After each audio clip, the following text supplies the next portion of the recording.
Uma boa tarde a vocês, todos presentes. Sejam bem-vindos a mais uma atividade. Hoje, na tarde de hoje, o José, nosso companheiro, irá expor para nós o capítulo 12º do Evangelho segundo o Espiritismo. Tá? Ah, lembrando que essa atividade ela tem uma exposição inicial com todos. Semanalmente tem os capítulos sequenciais do Evangelho segundo o Espiritismo, de forma que a gente possa avaliar a nossa vida, a proposta do Evangelho, a proposta do Espiritismo, a fim de que a gente possa fazer uma autoavaliação, um autoenquadramento, e que a gente encontre motivos de se transformar e de remodelar a nossa vida na direção de um caminho mais equilibrado, mais saudável, mais consciente dos propósitos da vida. Então, antes de passar a palavra a José, vocês que estão em casa ou aqui presente, quem tem o hábito de fazer suas preces, suas reflexões, se volte intimamente, procure se isolar do tumulto da volta de vocês. Quem tem dificuldade com sono, procura fazer um esforço, seja o que for, mas acima de tudo que a gente faça então nesse momento então um aproveitamento real da tarde de hoje. Senhor, a gente que vem trilhando dias de turbulência no mundo, nas nossas vidas aí fora, com muitas incertezas, dúvidas, muitas imaturidades ainda, fantasias sem fim, que a gente tenha o pé no chão, que a gente consiga encontrar em Ti a lucidez e um norte para nossas vidas, e que a gente tenha o esforço e a determinação de, nos Teus ensinamentos, se esforçar para vivê-los, colocá-los em prática, que a gente consiga dignificar a grande oportunidade que recebemos mais uma vez neste dia. Com a palavra, então, o José.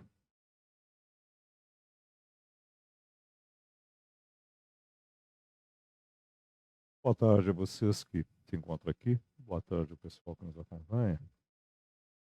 Então, vamos parar para, em vez de entrar correndo direto já no assunto, vamos parar para dar uma avaliada, uma, um entendimento da dinâmica do Evangelho segundo o Espiritismo, o que nós temos feito ao longo desse tempo. Qual é a proposta do Evangelho segundo o Espiritismo? O próprio nome diz, é uma interpretação do Evangelho de Jesus sobre as luzes, sobre o entendimento da doutrina espírita. Mas como que ele é estruturado? Como o Evangelho segundo o Espiritismo ele é estruturado? Ele começa, no capítulo 1, com uma visão ampla, mostrando as fases dentro do tempo, do desenvolvimento, da compreensão da ideia, do que é o espiritual, do que é o mundo espiritual. A seguir, ele passa em vários capítulos falando e demonstrando os postulados, pilares básicos da doutrina espírita. A reencarnação, pluralidade das existências, né? Fazendo sempre associação com os enunciados, com as explicações de Jesus. Depois ele entra numa sequência das bem-aventuranças, né? Que são os problemas gerais que os hebreus eram portadores, mas que a gente consegue fazer uma transposição de forma clara, segundo os seus motivos, para a nossa atualidade, né? E lá, Jesus, dentro do Sermão do Monte, ele faz uma correlação, uma explicação de que aquilo que a gente julga problema, na realidade, é um indicativo daquilo que nós não temos. E, consequentemente, do que nos perturba pela ausência, gerando todos os problemas, todos os males que nós somos portadores. A seguir entra novamente na referência da relação entre Jesus e a doutrina espírita, sob o título de Cristo Consolador. E aí começa a entrar, chega no lema espírita, né? Fora da caridade não há salvação. E vai chegando nos capítulos que nós estamos chegando agora, que é praticamente em torno de 60% do Evangelho segundo o Espiritismo. Na semana passada foi tratado do fundamento ensinado por Jesus como maneira da gente avaliar aquilo que a gente pratica e as nossas próprias ações. Ele nos ensinou um método infalível de como avaliar a nossa natureza e, consequentemente, as nossas ações. Ele diz, o título do capítulo é exatamente isso. Amar o próximo como a si mesmo. Não vou fazer o capítulo de novo, mas vamos fazer uma lembrança do que isso representa. Em primeiro lugar, o que é amar, essencialmente? A gente tem muitas distorções a respeito da palavra amar, de amor, porque a gente tem uma visão ainda muito passional, muito humana, muito sensorial a respeito dessa palavra. E vocês notem que o maior exemplo de amor que nós temos como referência é o próprio Cristo. E vocês notem que as características da vida, da personalidade dele, se nós compararmos, não tem nada que ver com a natureza daquilo que normalmente nós associamos com a palavra amor. Ele não tinha um amor passional, ele não tinha um amor individualizado, ele não tinha namorada, ele não tinha nada dessas coisas que normalmente nós atrelamos à palavra amor. Ele não tinha, porque ele não tinha essas necessidades, nem esses impulsos. Ele era muito mais amplo, ele era muito mais restrito. Então, a palavra amor está associada a essa condição de ser irrestrita, de ser ilimitada, de não ser fracionada, não ser passional, não ser dirigida somente a um determinado segmento. E lá, ele fala, então, que a regra era nos colocarmos no lugar daquilo que nós iríamos praticar, da ação que alguém iria sofrer, e através dessa análise justa, a gente saberia a natureza da nossa ação e, consequentemente, da validade ou não. E que nós deveríamos, em função disso, olharmos para nós, olharmos o que gerava a ausência desse conteúdo e corrigir isso. De maneira em que aquilo que nos estivesse faltando, estivesse ausente, ou que fosse alguma coisa que representasse um conflito, deveria ser substituído por uma coisa mais equilibrada. Então, amar a si é, na realidade, dedicar a si próprio o sentimento, a intenção de corrigir os conflitos que não permite que a gente tenha equilíbrio.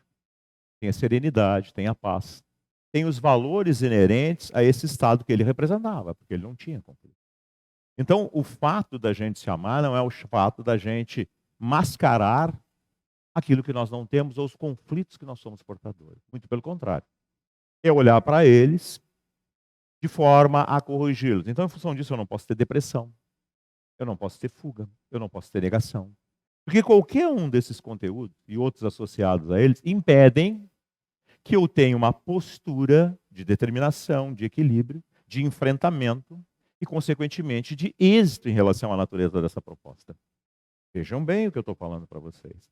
E na medida que a gente faz isso e desenvolve isso, o oposto desses fatores que são desagregantes da minha personalidade e que, por isso, eu os projeto sobre as demais, pelas desconfianças, pelas inseguranças, pelas competições, tem a tendência natural a desaparecerem. Com isso, eu não tendo mais isso, eu não tenho mais adversidade em relação aos demais. E com isso eu consigo ter uma relação de equilíbrio que beneficia, em primeiro lugar, a mim mesmo, porque eu não vou ter dentro de mim todas essas angústias, todas essas raivas, todos esses ódios, todos esses conflitos, todas essas desconfianças, todos esses ciúmes e tantas outras coisas, que por morarem em primeiro lugar dentro de mim, depois eles são exteriorizados com uma ação em relação aos demais, perturbam a minha própria individualidade. Então, quando eu mato o problema em mim, eu mato a relação de projeção. E na realidade, termino com essa dificuldade com relação aos demais. Isso gera o quê? Equilíbrio em mim e uma sociedade mais saudável, na medida em que todas as pessoas forem buscando esse estado. Haverá mais justiça social, mais respeito verdadeiro, total. Com isso, eu estarei me amando e amando o próximo. Fazendo o que Jesus sempre fez. Ele não tinha predileção pela sua família. Em várias passagens ele demonstra isso, ele respeitava, mas ele não votava de forma passional em primeiro lugar. Tem uma passagem que ele está falando para os demais seguidores e uma multidão enorme que estava na volta dele. E os seus apóstolos, olha, tua mãe e teus irmãos estão lá na frente, vieram te buscar porque consideram que tu está louco. Né? Por quê? Pelas coisas que tu prega. É literal, isso para quem lê a Bíblia, isso é uma coisa literal. Né? Porque eles não entendiam, eles eram como nós somos, passionais. E aí ele olha para a multidão, ele não se levanta e não sai correndo para atender. Ele olha para a multidão que ele está falando, e ele pergunta assim para eles: quem é meu pai, quem é meu irmão, quem é meu filho, quem é meu tio? Ele abrange com essa fala as relações de ordem pessoal, familiares e afetivas. E diz assim: o meu pai, repete tudo de novo: meu pai, a minha mãe, meus irmãos, meus filhos, são aqueles que fazem a vontade de meu pai que está no céu. Se nós fizermos uma correlação e olharmos que essa manifestação que representa a figura de vida, ela não tem predileções, as religiões sempre fizeram isso, porque os homens que representam as religiões sempre foram passionais. Então os hebreus lá brigavam porque diziam que eles eram dominadores da religião, da ideia que Deus era exclusivista deles e queria levá-los a vencer as demais nações. A ideia hebraica é essa. O Deus queria dominar o mundo para o povo de Israel. Isso é histórico, isso é um conceito histórico. E isso nós herdamos dos processos religiosos, porque as religiões, de uma forma geral, competem entre si, de forma exclusiva, como se na realidade elas representassem a verdade. Como se a verdade estivesse contida numa prática e não num princípio. Então é por isso que dentro da doutrina espírita, da doutrina, não do movimento, não existem liturgias e nada que seja associado à prática ritualística. Porque a prática ritualística valoriza a forma em detrimento do fundo. Então, muitas vezes a gente vê dentro das nossas atividades algo que parece ser contrário. É isso, nós temos uma abertura, nós temos lá uma prece de abertura e depois tem uma exposição. Então parece que isso é litúrgico, parece que isso tem uma sequência. Mas não deve ser repetido e não deve ter esses formatos passionais, nem com frases de efeito. Deve ser totalmente, mas totalmente verdadeiro no sentido que as emoções profundas do ser estejam presentes. Então não adianta a gente fazer uma abertura de trabalho meramente formal, meramente intelectualizada. Porque vai ser um ganho intelectual, mas não vai ser um ganho emocional. Tá? Muitos de vocês talvez não consigam entender inicialmente o que eu estou dizendo, mas uma coisa pode penetrar em vocês por um caminho intelectual, é muito parcial, a gente retém uma parcela, mas pode entrar emocionalmente. Quando entra emocionalmente, cria um impacto na gente. E esse impacto faz que a gente guarde não somente a informação, mas a motivação. E a motivação é que nos determina dentro da existência. O que nos motiva é que nos impulsiona. Nós temos potencialidades racionais, nós somos seres pensantes e conseguimos escolher por comparação, mas infelizmente ainda não atingimos essa faixa de forma total e dominante. Nós somos muito mais passionalizados, nós somos muito mais emocionais.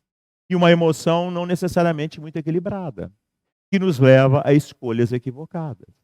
Então notem, por nós sermos assim, nós precisamos receber um impulso desse tipo, mas um impulso equilibrado, que nos conduz a um despertamento e uma motivação mais efetiva e, consequentemente, mais real. Então, a natureza de uma atividade espírita tem essas características. Porque não tem só vocês aqui, os encarnados do ambiente, tem um monte de espírito aqui. A plateia espiritual é muito maior do que a de vocês, mas muito maior. Assim, é 5 vezes maior que a de vocês. Está cheio de espírito aqui. Que vem aqui, como ser humano que é desencarnado, para ouvir. Para fazer um entendimento da correlação entre aquilo que ele está vivendo e daquilo que ele também se relaciona, que é o mundo físico. Ele está correlacionando os comportamentos do mundo físico, da onde ele é originário, com o estado do mundo espiritual que se interrelaciona com esse mundo físico. Ele compara, porque ele vive essas duas realidades. E ele compara o que é fornecido para ele com a realidade da existência e da vivência do ser. E isso, por um processo que a gente pode compreender de forma simples, a gente não pode viver aquela verdade que diz assim: faz o que eu digo, mas não faz o que eu faço. Porque o que eu faço é o que demonstra a validade do conceito, porque eu estou vivendo aquilo que eu prego. Se eu não vivo aquilo que eu prego, é sinal que eu não acredito. O que está em segundo plano. Então, alguém que está me observando e que está dentro de uma série de conflitos, oriundos dessas comparações, vai pensar consigo mesmo, vale a pena? Essas emissões deles no ambiente vocês registram sem se darem contas, como oscilações, como conflitos, como sono, como irritação, porque são as reações que eles têm muitas vezes em relação a essas coisas todas. A gente tem a oportunidade de ver isso de forma real, efetiva e plena dentro das atividades do fenômeno mediúnico. O fenômeno mediúnico serve para isso, para a gente ver a manifestação da personalidade de alguém que está desencarnado, mas é um alguém, tem características. E pela diversidade das manifestações, nós vamos compreendendo essa população espiritual desencarnada imediata, que não saiu daqui, que ainda está preso às coisas daqui. E que precisa, como ser humano que é, como nós, que tem dúvidas, tem conflitos, tem dificuldade, encontrar soluções para aquilo que está vivendo em decorrência de tudo isso. Então, nós, quando fizemos uma atividade aqui, fizemos para vocês que estão aqui encarnados, mas para vocês que estão aqui desencarnados, da mesma maneira. Vocês que estão encarnados ficam muito mais próximos da parte intelectualizada, mas quando a coisa é feita efetivamente, por isso que Jesus magnetizava as multidões, ele falava e aquilo causava um impacto enorme, porque ele era portador da vivência dos valores que ele pregava. E isso se torna irrefutável, isso magnetiza. Por que vocês acham que, por exemplo, o Chico Xavier ficou tão marcante? Pelo mesmo princípio. Então, nós temos que vivenciar os valores, que é a ideia contida na semana passada. E a ideia de hoje é uma sublimação, é um teste mais avançado disso. É um desenvolvimento maior da segurança e da condição de ser impessoal, ou seja, de não cultuar a própria personalidade. Porque a palavra personalidade vem do grego, vem de persona. O grego já sabia disso. Então, persona em grego significa máscara. Por que é máscara? Porque, na realidade, nós não externamos plenamente tudo aquilo que somos. Nós aprendemos nas vidas anteriores, isso se manifesta no presente como impulso e tendência, e também na vida atual, que nós devemos modular as nossas manifestações conforme a natureza de quem nós estamos tratando e conforme os resultados que nós buscamos. Então, com alguém que a gente julga, que controla, que domina, muitas vezes nós somos dominantes e agressivos. Mas se nós estamos num ambiente que não é propício, nós mudamos as nossas características para conquistar, para seduzir, para tirar vantagem. E aí, o que acontece um grande problema. Quem somos nós nessa história toda? Como é que nós nos definimos como ser emocionalmente? Notem que isso é uma panela de pressão. Ao longo do tempo, a gente vai somatizando isso. O que é somatizar? É fazer uma catarse emocional biológica. Nós mandamos isso para o corpo. E quem paga o pato dessas coisas todas é o corpo. Nós desenvolvemos estados doentios por causa dessas pressões emocionais internas. Os mais comuns e fáceis de detectar são, por exemplo, os digestivos. Sempre que nós temos um processo de pressão, isso tem muitos nomes dentro da terapia médica, da sociedade moderna, nós começamos a desenvolver patologias gástricas e coronarianas, ou seja, do coração. Isso a medicina hoje sabe, como ninguém, que isso é verdadeiro. Tanto que a gente vai ao médico, eles nos dão lá protetores da mucosa intestinal, mas nos dão os remédios para quê? Para atenuar o nosso conflito, dão calmantes. Olhem que vocês vão ver, aqueles remedinhos que vêm junto com os prazol da vida toda, quando a coisa é muito intensa, é por quê? Porque o médico já sabe que tem uma parcela muito grande emocional no fator. Nós vivemos um mundo moderno com esse tipo de coisa. Se chama estresse, se chama Alzheimer, pânico. Tudo isso é decorrente de pressões e das nossas inadequações de conviver e superar tudo isso. Então, notem, isso representa alguma coisa que nos é contrário, que nos é antagônico e que nos afeta. E normalmente essas coisas a gente associa a alguém. Porque a gente acha que esse alguém, pela sua maneira de ser, é que está produzindo isso em nós. Quando na realidade não é. Assim como ele faz algumas coisas que não nos agradam, nós fazemos muita coisa que não agrada um monte de gente. É normal, existem diferenças. Haver diferença não é o problema. O problema é como nós lidamos com essa diferença. Então a gente rotula, quando esse alguém é muito marcante, com uma palavra. Ele é contrário a mim, ele é meu inimigo. Vocês notem que isso é tão verdadeiro que isso sobrevive à morte biológica. Quantas vezes vocês já ouviram falar, ou vieram numa instituição espírita, porque tem um espírito perseguindo vocês. Mas qual a causa disso? Qual a origem? Muitas vezes, e na grande maioria das vezes, são indisposições, contrariedades, conflitos, diferenças oriundos de outra vida. O que é outra vida? A mesma coisa que essa que nós estamos vivendo. Ajustada ao tempo, à sociedade da sua época, mas dentro dos mesmos princípios. Diferenças, conflitos, problemas, inimizades. Se o ser não consegue vencer isso, porque ele não consegue se ajustar consigo mesmo, aí entra o amor dele consigo, de não permitir se desequilibrar, Jesus ensinava isso, dizia assim, olha, quando te baterem numa face, tu julga que está errado, né? Tu acha que não tem, é um absurdo acontecer isso. Por que tu vai reagir e querer bater na face do outro? Está errado. Tu não pode fazer. Então o que tu tem que fazer? Dá a outra face. Sinal que tu compreende não é atingido. Ou seja, o teu ego não foi disparado. Tu conseguiu te controlar e te equilibrar. Não teve aquele Já ganhamos de princípio, não vamos ter problema gástrico. Não vamos ter problema cardíaco, não vamos ter problema mental, não vamos ter problema emocional. Então, quanta vantagem tem nisso? Em segundo lugar, se eu bato boca com o outro, se eu devolvo para ele a violência, além de eu estar criando um enorme conflito em mim, eu estou aumentando dele. Porque se ele já é desequilibrado e ele quer que o ponto de vista dele seja dominante, se eu parto para cima dele, ele reage para tentar dominar. Basta vocês pensarem, vocês verem que é assim. O que acontece? Aumenta a coisa toda. Por que ele age assim? Porque ele é inseguro. Se ele não tem aquilo, ele não é nada. E pior é que nós somos iguais. Por isso que a gente quer dominar. Por isso que a gente quer que a nossa opinião esteja dominada. Vocês olhem assim, o mundo moderno da atualidade. Na internet, é uma guerra da mãe do monte. Cada um defendendo o seu ponto de vista. A gente fala em tanta coisa assim, em liberdade, em respeito, não sei o que mais. Fala, mas não faz.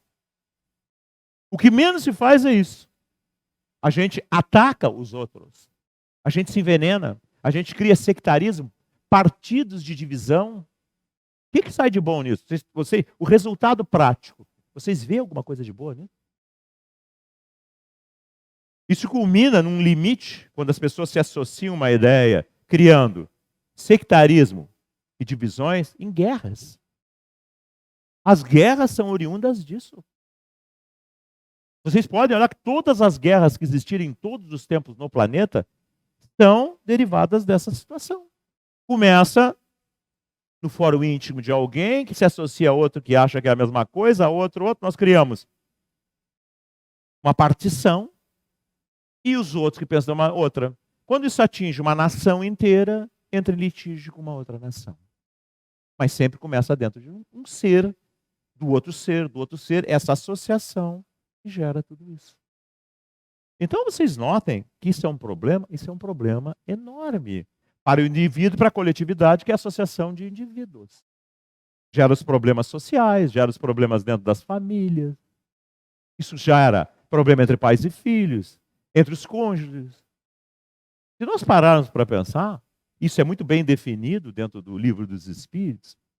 Lá na pergunta 918, ele diz que a causa de todos os males é a centralização do ser em si mesmo. A palavra que representa isso é egoísmo. E egoísmo, a palavra mesmo é contrário diretamente à palavra que lhe é diretamente oposta, altruísmo. Tanto que a solução proposta dentro do Livro dos Espíritos é altruísmo.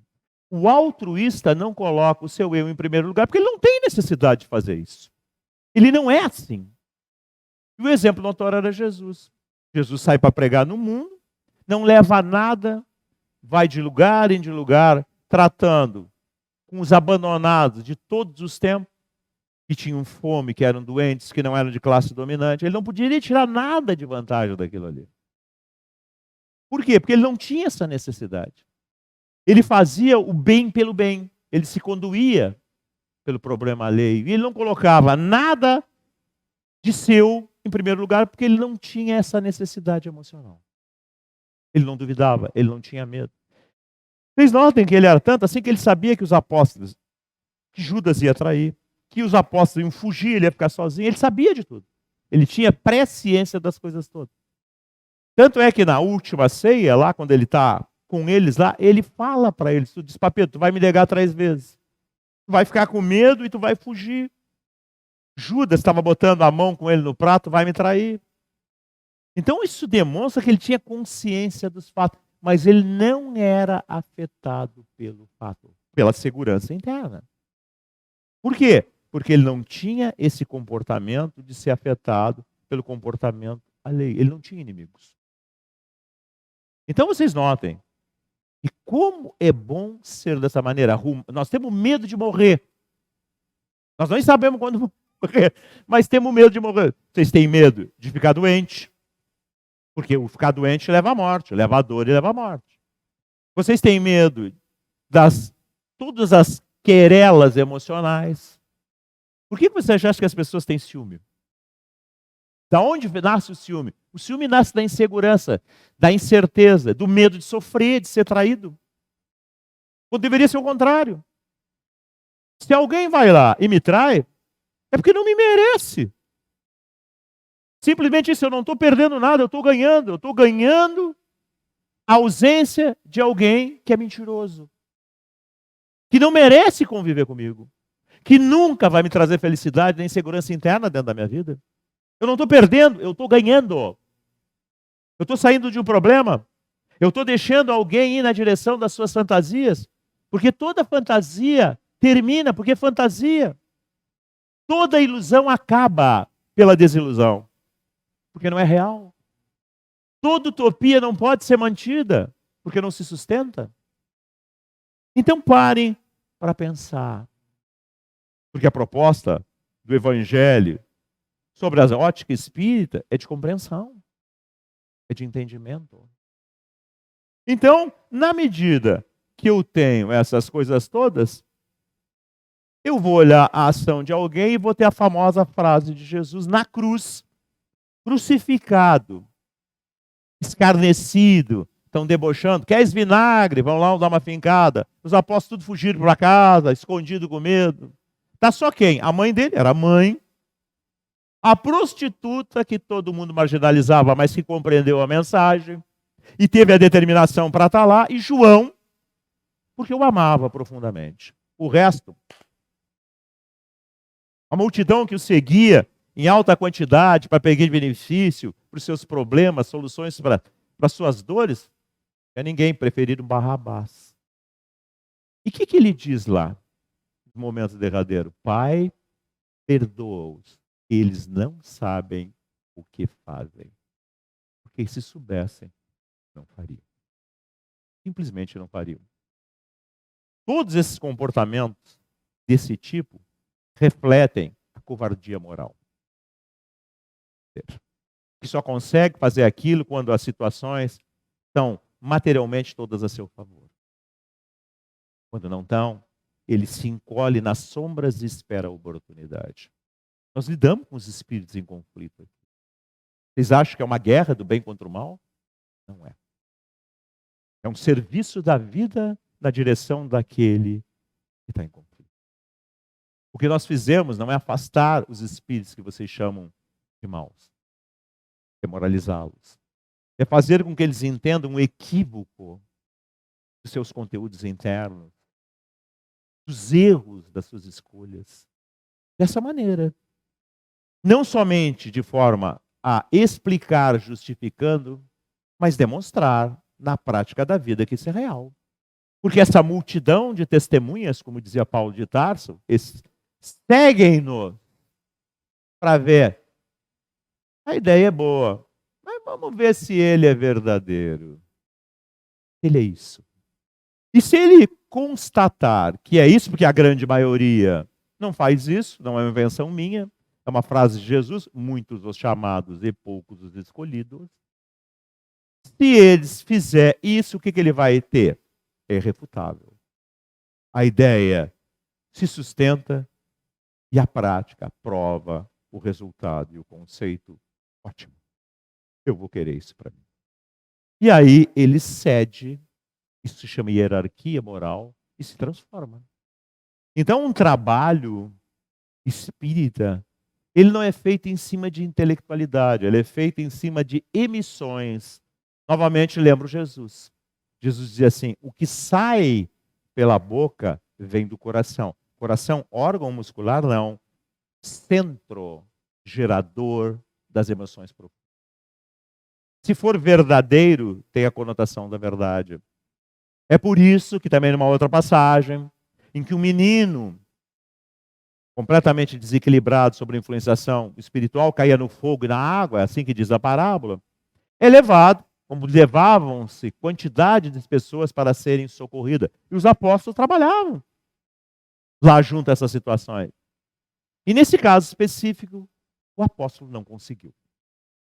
Ele ficou muito chateado, muito perplexo e levou para Jesus.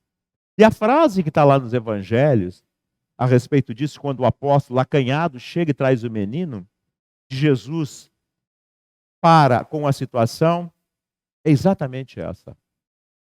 Ó homens duros de coração, até quando vos suportarei? Até quando estarei convosco? Trazei-me aqui esse menino. Ele está se dirigindo dessa maneira ao apóstolo e ao menino, que é um espírito imortal. O menino, naquele corpo infantil, é um espírito velho, que já viveu, já nasceu inúmeras vezes, e tem um conflito oriundo das próprias culpas, por isso é atazanado pelos espíritos vingativos. E o apóstolo inoperante, da mesma maneira. Tanto que a posterior, o apóstolo, em particular, pergunta para ele, está nos evangelhos, Senhor, por que não consegui? E ele olha para o apóstolo assim, esta casta de demônios, a palavra demônio vem de demon, que em grego significa espírito ou gênio. Então essa noção já existia. Sócrates, que é o pai da filosofia, conversava, tinha diálogos com seu demon e se instruía a respeito daquilo que nós conhecemos como filosofia na atualidade. Isso está da história da filosofia. Platão, da mesma maneira. Mas voltando então à ideia, dizia então Jesus, essa casta de demônio exige de vocês muito jejum e penitência, que era a forma hebraica, até hoje ainda é, de o sujeito lidar com o que ele chama de pecado, que é os seus conflitos. Então vocês têm que fazer um investimento muito grande para corrigir esses conflitos que tem dentro de vocês, porque o espírito tem o mesmo tipo de conflito. Se tu tem igual a ele, que autoridade tu tem sobre ele? Nenhuma. Isso acontece nas nossas atividades aqui. As nossas atividades têm isso. Tem estudo e vai se afunilando ao longo do ciclo. Começa a chegar nas práticas mediúnicas, do qual o indivíduo que estuda é levado a ter uma relação prática com tudo isso. Para quê? Para a mesma razão que está aqui. Teste real e efetivo. O que eu compreendo? Eu sou. Em realidade, como dizia Jesus, avalia-se a árvore pelos frutos que dá. Uma boa árvore não dá maus frutos. Uma árvore má não dá bons frutos. Avalia-se a árvore pelos frutos que dá. Então, que tipo de árvore eu sou?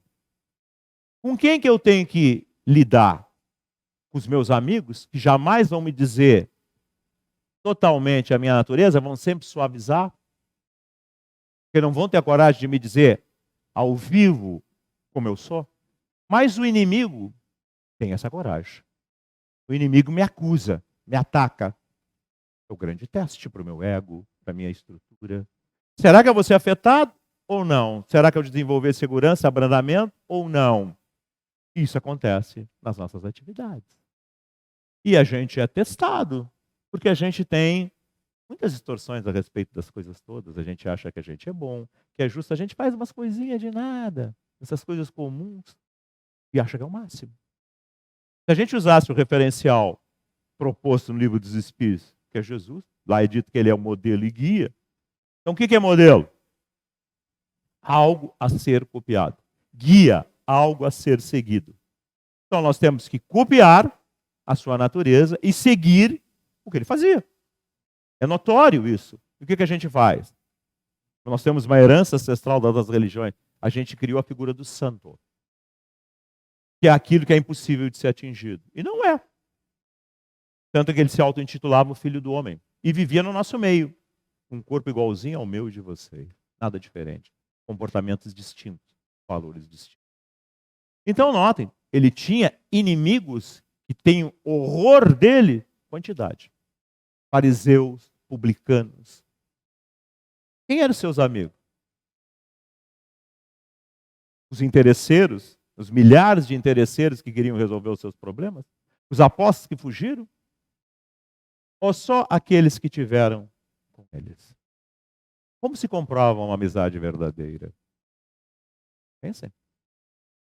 E vocês vão começar a chegar a algumas conclusões. Então, vocês acham que com toda a compreensão, com toda a hierarquia, que ele era portador, ele não sentia tudo isso? A grande pergunta era afetado? Não. Ele é o nosso modelo e guia. Então, na medida que a gente faz isso, tem essa relação, correlacionando o que eu falei para vocês no início, eu consigo amar o meu inimigo. Porque ele deixa de ser meu inimigo. Ele é um doente. E Jesus disse, olha, os sãos não precisam de médico, os doentes precisam. Quem está doente precisa se curar.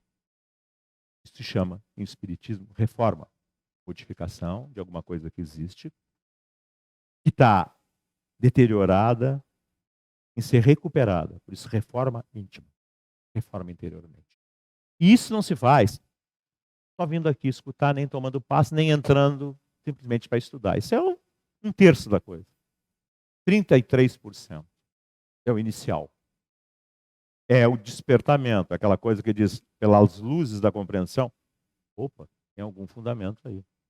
Eu tenho que entrar, começar a entender tudo isso para mim dominar mesmo, como qualquer coisa que a gente faz na vida, eu tenho que praticar. Não adianta fazer uma faculdade, por exemplo, e não praticar. Se eu for médico, fazer uma faculdade de medicina, nunca praticar, eu vou ser médico. Se eu for engenheiro, tirar uma faculdade de engenharia e não praticar, eu vou ser engenheiro. Só em título, mas em capacidade não.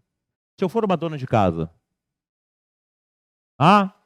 li todos os livros sobre cozinhar, nunca botei a mão num fogão. Vou fazer um bolo. O que acontece? Bastante donas de casa aqui hoje. Embatuma, cai, desanda. Falta determinados detalhes, determinadas coisas, que as nuances ali daquilo que eu estudei teoricamente não está presente. Então, se a vida nos chama a atenção dessa maneira, vocês acham que para questões internas muito mais profundas, isso não é muito mais verdadeiro? Então, dentro do bojo da doutrina, existe uma correlação entre três coisas que são inseparáveis. E é dito dentro da doutrina. Ela é uma doutrina filosófica, é um conjunto de ideias que se pensa, não se decora. Se pensa como, por quê, aonde? Que tem uma metodologia, um método, é um método experimental. Como é uma coisa nova, é uma ciência com regras e características novas do mundo espiritual, que é regido dessa maneira. Então, eu vou testar a teoria de forma prática. Isso vai gerar em mim o quê? Consequências. Aonde? Dentro de mim. Esse dentro de mim modifica a minha relação com tudo, comigo mesmo e com o mundo. A palavra religião, na sua essência, significa ligar ou religar.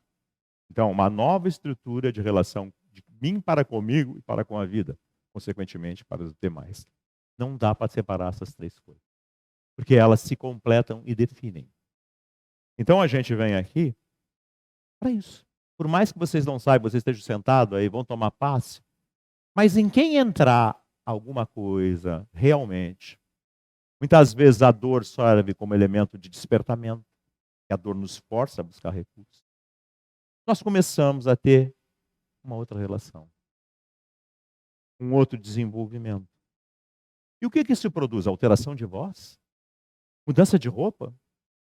Vou mudar o corte do meu cabelo? Vai mudar a minha relação dentro da vida de uma outra maneira. Eu vou ter certeza, eu vou ter determinação. Eu não vou seguir o que o mundo diz como padrão de felicidade. Jesus definiu isso, disse, olha, eu venci o mundo. Então, felicidade, para mim, não vai ser mais isso. Vai ser o entendimento das relações, de como a vida funciona. E não seguir a maioria, porque a maioria não segue nada disso, tanto que o mundo vive em conflito. Vocês notem que nós falamos de Jesus em quase todos os segmentos religiosos do Ocidente. E alguns do Oriente também. Porque lá dentro dos muçulmanos ele é considerado. A gente fala, mas vive, faz isso. Pensem. Tá? Se nós olharmos o cristianismo de uma forma geral, ele é cheio de liturgias, cheio de paramentos, cheio de sacerdotes. Se nós olharmos a doutrina, o movimento espírita dentro da doutrina espírita, ele também está cheio dessas coisas todas. As pessoas mudam de voz, mudam de roupa, tem um monte de fantasia. Não pode, eu estou todo de preto hoje, né? Não pode usar preto, porque é isso, tem que. Vocês acham que o branco torna alguém melhor? Jesus dizia, olha, os túmulos são caiados de branco, mas eles são podres por dentro. O fariseu perguntava para ele, não pode comer dessa maneira, não pode fazer dessa coisa, teu mestre come lá com as mãos, não lava as mãos direito, convive com os fariseus, com os publicanos, entra na casa de prostitutas. Ele tinha preconceito. Ele tinha algum conflito para fazer isso? Pensem honestamente, vocês conseguiriam fazer essas coisas? Ser afetado pelo comentário maldoso, com medo de o que vão pensar de mim? Será que nós temos essa segurança interna? Inabalável? Serena? Depois, como é que a gente quer chegar aqui no centro espírita e para uma parte mediúnica querer dizer para alguma coisa para um espírito? Não tem como, não funciona. Vocês estão me entendendo? Então a gente faz o que fez em todas as religiões. A gente quer usar artefatos externos para compensar o que a gente não tem por dentro. Então a gente quer ser trabalhador, quer ser passista, quer ser isso, quer ser aquilo, quer aquele outro, quer isso, mas transformação muito pouco. Eu que estou inventando, repito, muitos chamados e poucos vidas. Então, notem que é o fundamental dentro da doutrina? Não pode ter proselitismo, não pode buscar adeptos e nem pode ter corporativismo. Não posso tapar o sol com a peneira. Porque eu tenho uma multidão de testemunhas aqui presentes, sempre vai dizer, está favorecendo os teus? Que moral tu tem para me dizer alguma coisa depois? Nenhuma. Então entendam bem isso. Entendam as relações. O que o Evangelho propõe? Então, sobre essa frase, amai os vossos inimigos, é não ter nenhum nível de contrariedade com o que quer que seja. O mínimo possível. Equilibrado, sereno, pleno. Vão falar mal, vão dizer, vão falar mal de Jesus. Não falam mal de Jesus, não estão querendo terminar com a figura dele, essas coisas todas. Vocês acham que isso vai afetar ele? Há milênios, há milhões de anos trabalhando pelo desenvolvimento dessa gama de espíritos que se encontra no planeta Terra? Não. Vocês acham que há 2000 anos atrás ele não sabia de tudo isso? Tanto que ele falou dos eventos que iriam acontecer, dessas coisas todas. Plenamente previsível. Então, quem que tem que lidar com tudo isso e se transformar? Nós. Na medida que nós fazemos isso, o problema que fez nós vir aqui hoje, o dramático, se nós começarmos a comparar com tudo isso, a gente vai começar a diminuir de tamanho, vai começar a ficar bem pequenininho. E a vantagem disso é que vai desafetar menos. Vai doer menos. Vai a gente conseguir se colocar numa outra divisão. Isso é uma grande solução. Isso é que faz com que eu, na realidade, supere aquilo que antes me afligia tanto. Vocês acham que isso não vale a pena? Eu falo só isso, já não vale a pena? Então notem que quando alguém vai passar alguma coisa para alguém, passar. Tem que passar isso. Tem que passar grandeza, altruísmo, determinação dentro da vida, equilíbrio. Sabe? E isso não se improvisa. Isso é uma coisa que é desenvolvido dentro de nós e que nos caracteriza. E nós emitimos isso. Por isso a figura de Jesus falando sobre o coração. Isso toca. Isso, na realidade, vai lá na cerne da questão e começa a mexer nela. Desperta intelectualmente, mas desperta emocionalmente. Como motivação, transformação. É o que a gente vê nas práticas mediúnicas, nas transformações instantâneas dos espíritos tocados por essa situação. Então, o que eu digo para vocês, estou querendo que vocês virem espíritas, coisas e tal, eu estou explicando para vocês como é que funciona a doutrina espírita. Como é que ela, na realidade, se estrutura, como ela é aplicada, como ela funciona nos seres. E a finalidade disso tudo está lá na pergunta 919 do Livro dos Espíritos, onde Santo Agostinho diz que todas essas instruções, que é o Livro dos Espíritos, foram trazidas para nós levarmos isso para o mundo. Está lá, é literal, não é invenção minha. De maneira em que isso faça o mundo entender como funciona a evolução. E, consequentemente, sanar os seus próprios conflitos. Então, já falei demais por hoje, eu não vou nem ler as parábolas por causa do horário. Semana que vem, o que é? A consequência natural disso, o desinteresse. Eu não vou fazer mais nada pensando no que eu vou ganhar. Qual é o título da semana que vem? Não saiba salvar a mão esquerda o que a direita faz. Ato espontâneo, natural, seguro, equilibrado, afetivo, profundo. Quem é que ganha com isso imediatamente? Quem faz. Porque quem faz tem aquilo, já dizia Francisco. É preferível dar que receber. Quem está emitindo aquilo tem. Quem vai receber, vou absorver, vou me integrar a isso, vou absorver isso ou não. Mas quem dá, tem. Por isso que está dando.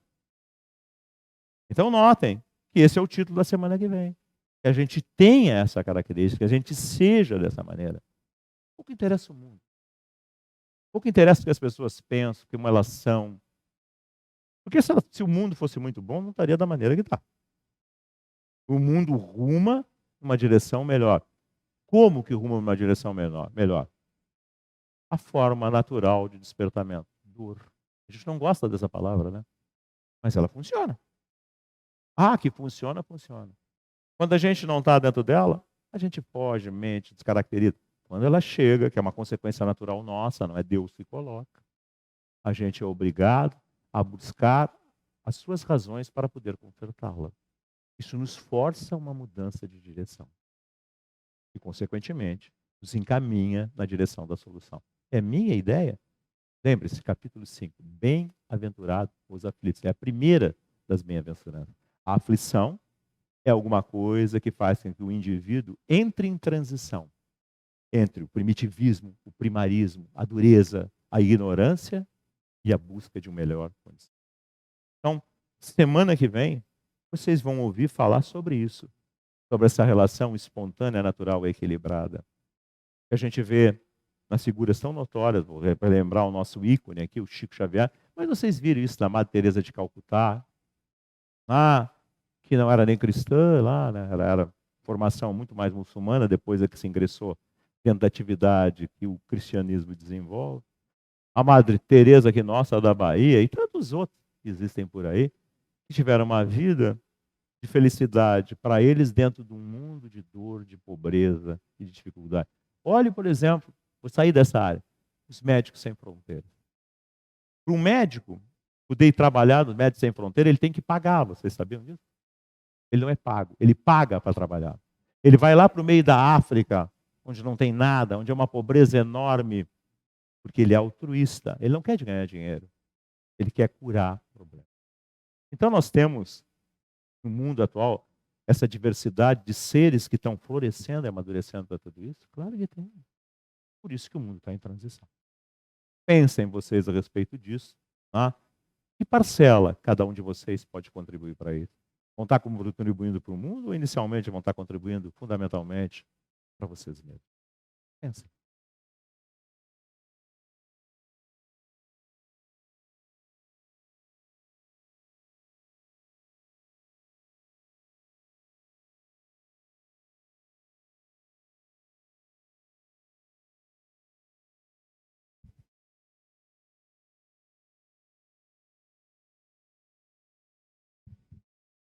Então, só me resta agradecer, né, mais essa rica oportunidade de hoje e lembrar a vocês que este conteúdo fica disponível no nosso canal no YouTube, tanto quanto na nossa página lá no Facebook.